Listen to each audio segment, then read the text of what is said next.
Hi, I'm at Pasqualli's restaurant where in 1974 Gustavo Fernandez, the doctor who sexually assaulted me, brought me to get me drunk. And what are they playing on the radio? Young girl, get out of my heart.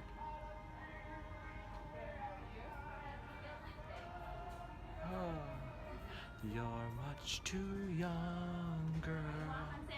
So this is a bit of exposure therapy. They have remodeled since I was here. I seem to recall there were Chianti bottles along the walls. I think this was where the booth was, where he and I sat, and he ordered wine, and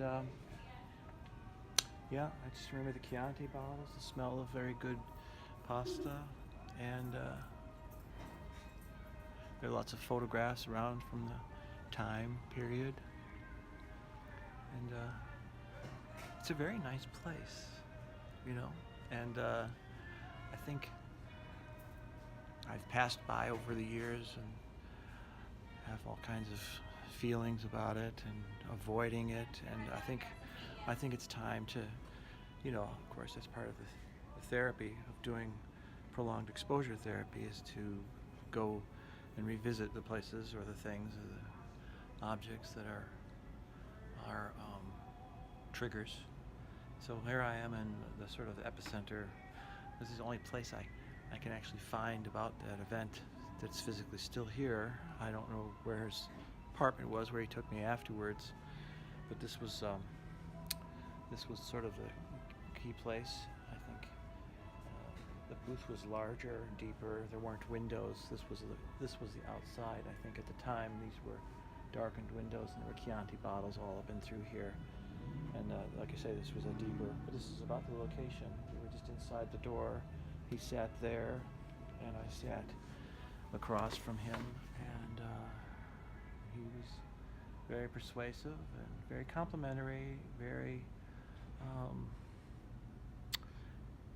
wanting to make me feel very special, but not because he really thought I was special, but because he thought he was grooming me. Now, maybe in his mind he thought this was love and this was great, but this was, an ill person who used his authority as a doctor.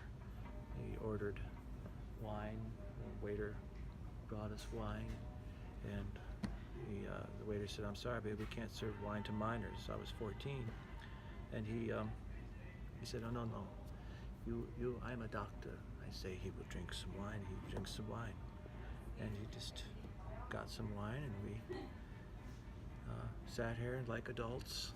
It made me feel like a grown-up, made me feel very special about myself, made me feel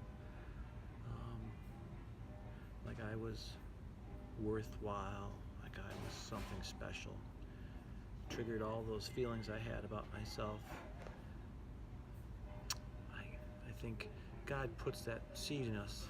It says that you're wonderful, it says that you're good, and if you're not getting that feedback from people, it doesn't line up. It just didn't make sense. And he came along and just said all the right things, and I found myself in a situation that I couldn't get out of, because I enjoyed the feeling of feeling good about myself.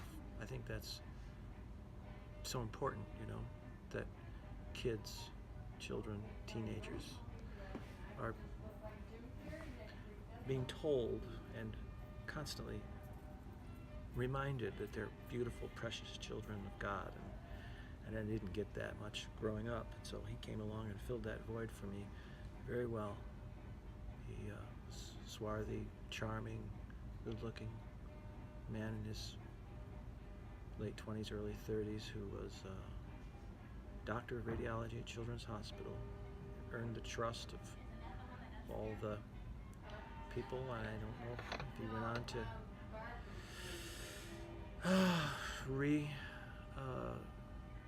commit this crime of others. We confronted him later, but anyway, at this moment, I I was eating great pasta, drinking wine, feeling like an adult, being made to feel special by a man who, unfortunately for him, was attracted to younger kids, young people, that desire for youth. So ironic that that song was playing while I was standing there. It prompted me to shoot this little film, and I just wanted to, I don't know who will see this film, if it's just something just for myself, but I don't even care to thank you for watching it. It's just something I needed to do, and I'm okay. The place has lots of spirits and ghosts in it for me, and but it's not a bad place. It's just a restaurant. It's got a history completely separate from the history I have with it, and it's really not fair of me or whatever to become somehow painted as an evil place or anything like that. It's just a restaurant. It's just fine. People come here and eat. And the Chianti bottles, there's some of the Chianti bottles. There's one from 1995. I was here in 1974 the last time. You can see there's a lot of history here.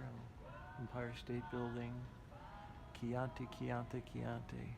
Nice mural that was painted years and years ago. Really good. This is the bar where they brought the wine. Ah, the dark brick, I remember. But they were nice enough here to let me come in and just sort of wander around and do my work. And I'm very grateful to have the opportunity to be here, and to have survived, and to you know, to remind myself that the world is a wonderful, beautiful place, and